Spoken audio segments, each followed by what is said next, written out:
JoJo has fun. Announced a new game recently too, but they didn't. No. That's Court of the Owls. The gamepad's recommended, but hey, keyboard's cool. Welcome to Moonlighter. Oh, it's like that Michael Jackson music video. I can already buy DLC. Sweet. Do that first before we play. I really like that the game thinks it already deserves more money from me. I mean, let us beat the game That is first. a real... You know what? Can I just say, that's a real turnoff. Really? Yeah. Oh. It I mean, really is. The game doesn't know that you haven't played it yet. I mean, it does, but they didn't build that into the game where it knows if you played it yet. So let's start the game and see. Don't play on hard. It's recommended for most... No, it's recommended for most players. Yeah, but you're not most players. I'm the ultimate average gamer. Hmm. Average gamer god JoJo. You could just say I'm the ultimate average. No. Insert word here. Among the stars of the night, there's a land as old as imagination. 20 years. Someone had word poetry. On one night, mazes full of... No, bye.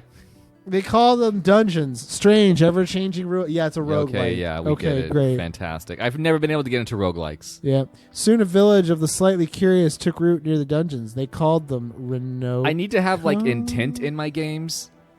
It's just... I just gotta have it. Among the settlers, two groups shine the brightest. Heroes and merchants. Glory and riches. Is that the other thing, glories and riches, or is that separate? But the dungeons proved too dangerous. They were soon closed as too many lives were lost in their depths. Wait, they were proved too dangerous. By whom? Was there like a municipal government that voted? I opened a newspaper. Life became hard for the town, especially for the young owner of the oldest shop, Will the Moonlighter. Long dreaming of opening the mysterious fifth door of the dungeon. What the hell is happening? You're saying things that you don't, like, give us... Ugh, I hate when games just, like... No. Now I know why I care.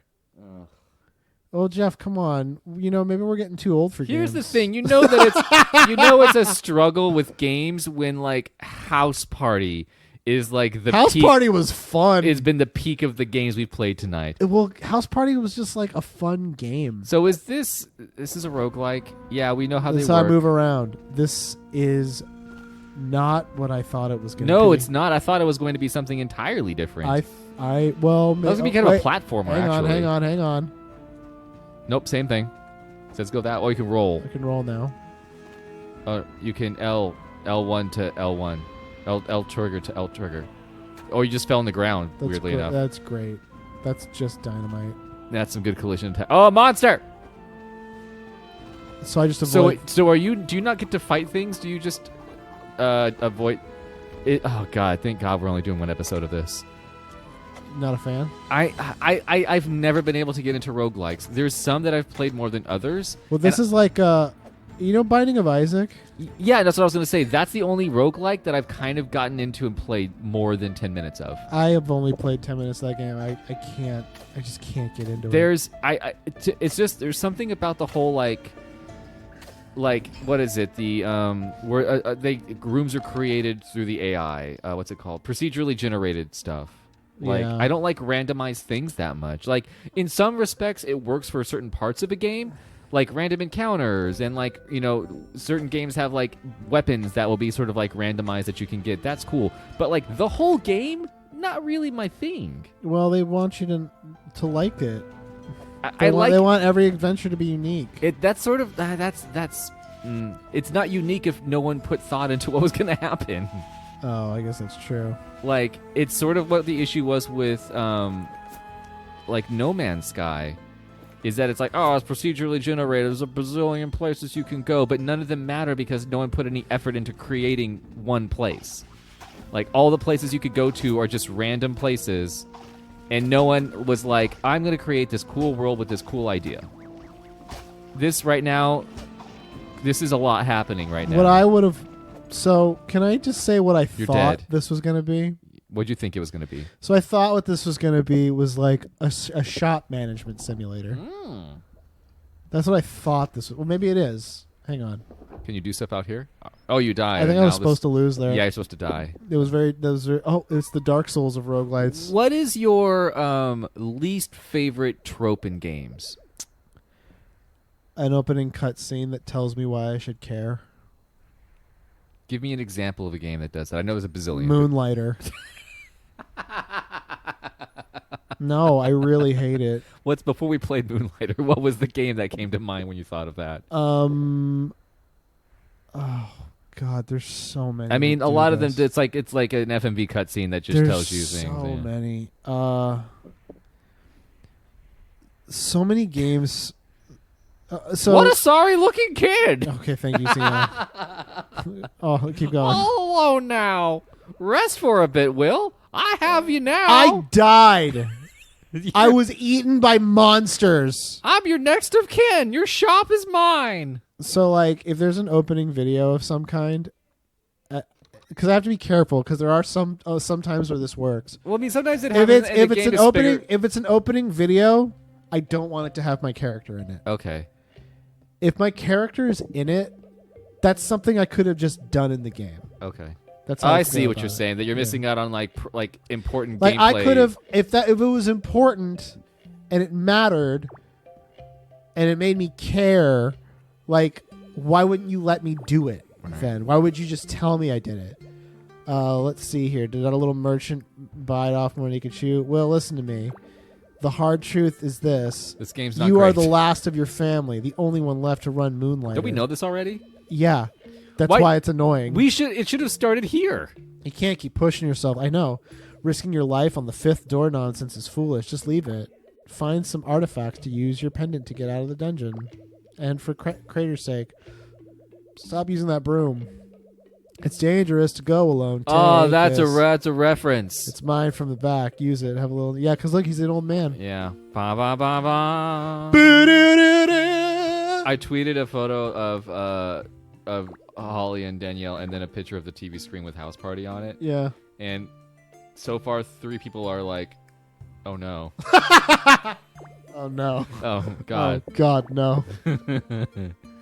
Well, bye. Was one of them Javier? No, Javier was like, "This is gonna be great." James and Jonathan were like, "Oh man." Sell. Successfully selling your merchandise takes knowledge of 2 things. You must know the item's value as well as its demand. Come now, open the shop and allow the customers. So it is a little bit of what you thought it was going to be. Yeah. But you don't have a lot of space. Can you expand your shop? You know the game that I... Oh, this is not the way to do this kind of game. So here's a game type that has not existed. Ooh, she cute. You want that? Sell. Okay. An item wasn't too expensive for them and not so cheap for you to lose a profit. Be sure to pay attention to your customers' expectations. That's how you use your grandfather. Always knew the prices were fair. Yeah, you can't rely on the customer being happy or sad with what they buy. They want things that are cheap. Yeah. I miss, and I wish they would bring back to some extent, the Viva Pinata series. Oh. Did you ever play that? I think I did play a little bit of it. Wasn't it a bunch of puzzle games? It is a... How do I explain? It is a... Harvest Moon-esque, Pokemon-esque animal husbandry game. Oh. You have a plot of land, and you can, like, build a moat, and you can trim grass and plant flowers and do things like that. And the goal of the game is... What did this come out for?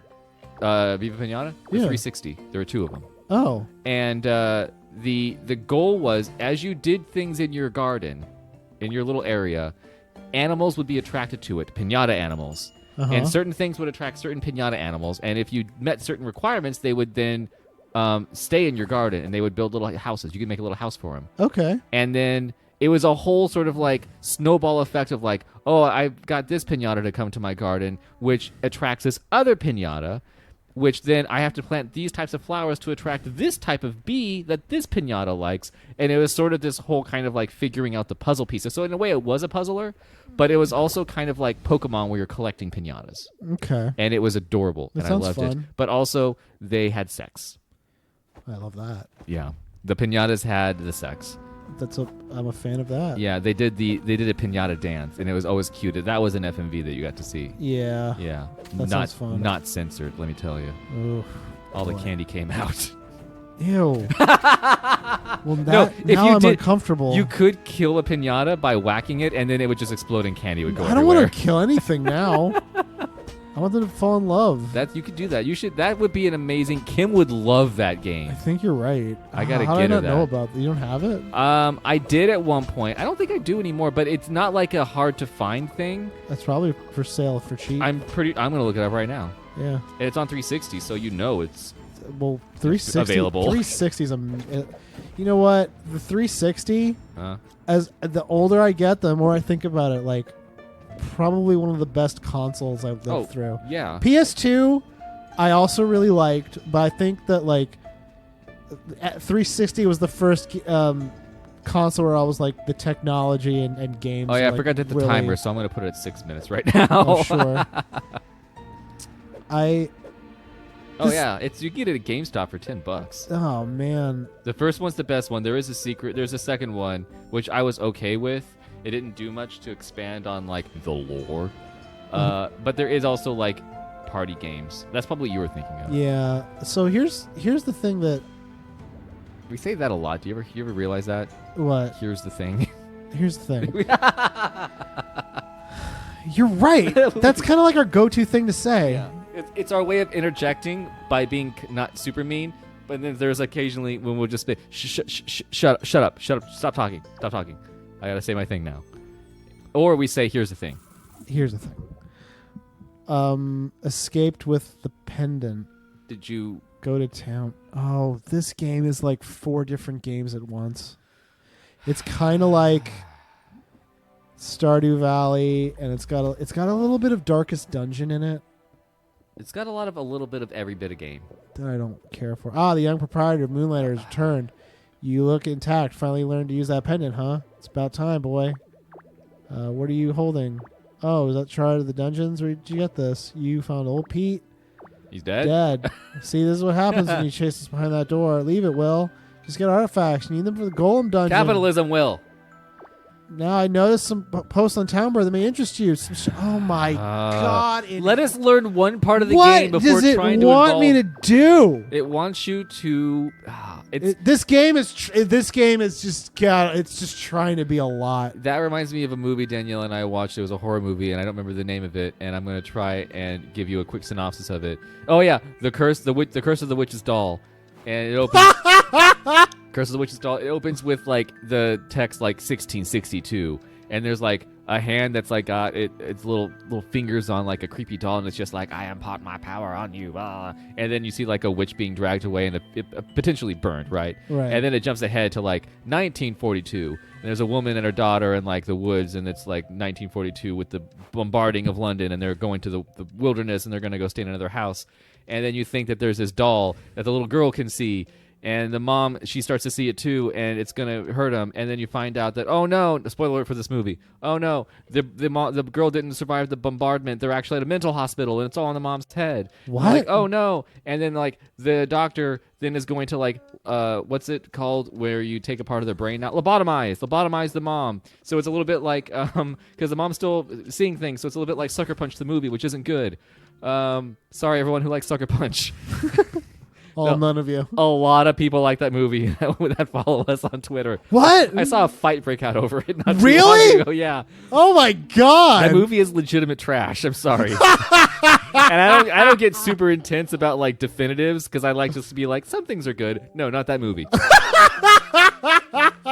You're just going hard on Sucker Punch. And the thing is, like, I hate that movie. It gives me a headache to watch. It's like every Zack Snyder movie. It gives me a headache to watch. And then it's like, oh, it's like the mom's going to get lobotomized. And then the mom gets lobotomized and it's just gone for the rest of the movie. And then the doctor murders another doctor for trying to keep his secrets because he's using like the idea of the witch doll to make them all crazy so we can take their brains. And this is all one movie. It's all one single movie. That's a lot. It's a lot. That's a lot going on. And in the end, guess what? What? The witch doll is cursed, and then the doctor gets messed up, and then it jumps to the 2019 when there's some kids going to the old new? This is it's within the last couple of years, maybe not 2019. And then they go, it's like some kids in the future, and they're going to the abandoned asylum, and they're going to go look for ghosts, and they're doing a docudrama thing. And then they find that it's just the worst. This game reminds me of this movie. That sounds really bad. It's great to watch because it's entertaining in its badness, unlike this game, which is not entertaining in its boringness. So the thing about this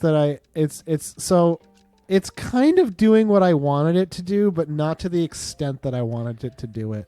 You ever wonder that maybe we don't like a lot of games we play because we're playing them in the wrong setting? What do you mean? Like when I usually play games, I'm like, I'm gonna chill, I'm gonna relax. It's just me time. I'm gonna play it, and I'm gonna zone out. We're doing this like with mics, and we're trying to like be funny. Oh, you think maybe the format of how we're doing this is making us not like the game? I think that we dislike more games because of the format of the show. And here's the thing, guys: is like we don't ramp it up like some Let's Plays, like some Let's Plays. Like we're not trying to be like, oh no, this is too much. We're not trying to be no. blatantly like ridiculous and like have contrary opinions. That's JoJo's thing and everything he does. I don't have contrary opinions. There's one right there. God, God, I guess your JoJo has fun now. Well, no, like so, if it doesn't take me long to just go. I totally get this, right? And I don't like what I get. I don't like. I don't know. Like to me, this game, the pace of it is not what I look for currently. What I want to play. No. I need to have. It sucks because games have become. Oh, she doesn't like that. Oh man. But here's the thing. I don't care. I don't care that she doesn't like it. None of these people matter to me. Who doesn't? None of the shop people. I don't care. F them. I know. Well, because like, could you look in the back? I don't see any of this. Yeah. Hey, do you got anything other than jelly? I see you're trying to sell a lot of jellies. Are my jellies a good price now, customers? Nope. Customers, my jellies? Where do you go for jellies? Not this guy's shop. Oh, she likes it. Well, I'm fine not she playing wants this it anymore. Well, she wants it cheaper. Hang on. Oh, let me fix the price. You know what? Everything must go. This shop's closing down. God, this takes me back to my retail days. Am I right? Does it? Yeah. Where you just adjust prices on the fly? Yeah, I didn't care. F it. What? They like it now. Cool. If I was doing retail now like I did then, I would not have lasted long in retail because I would play music and put on things on the TVs that would not supposed to be on the TVs. Like what? Things that have curse words in it. Right? Yeah. What? I played the Scissor Sisters a lot at the video game store. Curse words? And then one of my boss came in one time when he heard it. I would like plug my iPod in, and he was just like, "Did that song just say you can't see tits on the radio?" And I was like, no, I gotta clock out. I gotta go. My bad. Are we done with this? Hang on, let me make this last couple sales. It's got you in its grip. What I had hoped. So the roguelite thing is really awful. Yeah. It's a vehicle for selling things. So, well, yeah, that's what I want. That's what I thought it was. In my heart of hearts, I kind of thought what this was going to be was like, if you go into the dungeon, you only go to the parts where no one was. Okay. Or where someone was and then they died and now it's like safe and you loot their corpses and then come back and sell stuff. And then when you genuinely have to adventure, then the way you do that is the heroes come back and sell you things not knowing their value, and then you take the things and you're like, oh, I can use this to solve this problem, or I can use this to defeat this enemy. You have a very specific idea about what this game was supposed to be. That's the thing, right? That to me, like, that sounds fun. I thought the whole thing was like, why would I adventure? Well, all I'm saying, I have a lucrative shop. Here's what I'm going to tell you right now. And also, people are supposed to come and sell me stuff at a bizarrely lower rate than it's worth. That's what I thought I was doing, not selling to them. I thought I'd be buying from them. Well, here's what we can do is right now on Humble Bundle, which does not sponsor this show. No. There is a Unity bundle. I don't think anyone would want us to sponsor. We're going to create a game. Well, no. Well, yeah, but I would probably that. hate it because it's in Unity. Well, yeah, I know. But the thing is, like, collapse it on yourself. I don't think anyone would ever sponsor us to like their game because whenever we play games, I just sass them. Yeah, I was going to say, so far, hard. Every game that's come from the Humble Bundles, we've disliked this evening. So, not House Party. Oh no, House Party I just bought straight up. Thing, yeah. Yeah, I didn't care for Pool Panic though. No, or the Love Is Dead. Oh, we did play that today. I had blocked it out. Yeah, today's been a day of random games, y'all. Well, look, I don't think the format is what makes me not like games. Your stupid brain. I just think I don't like games that I don't like. Not having and friends I don't like them right away. like right away. First thought, best thought. Bye, everybody.